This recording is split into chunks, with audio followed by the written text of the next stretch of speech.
सांगतात तुमची कामं सुचवा. तुम्ही दुसऱ्या मतदारसंघात फिरत असाल, लोक आमदारांना हुडकायची पाळी येते. लोक काम घेऊन गेल्यानंतर आमदार बघू करूया सांगत असतात. पण आमच्याकडे उत्तम उदाहरण महाराष्ट्रात आहे की आमदार आणि पालकमंत्री असून सुद्धा कुठलाही इगो न ठेवता लोकांना स्वतः फोन करतात आणि विचारतात काम काय शिल्लक आहे काय म्हणून.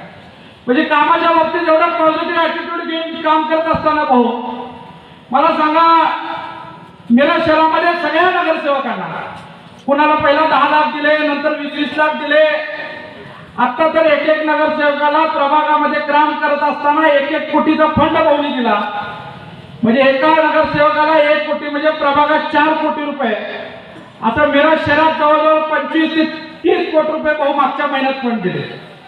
म्हणजे हा माणूस काम करत असताना जर तुमच्याकडे समाज बघून काम करत नसेल, तुमच्याकडे पक्ष म्हणून काम करत नसेल, तर आपल्या सगळ्यांची जबाबदारी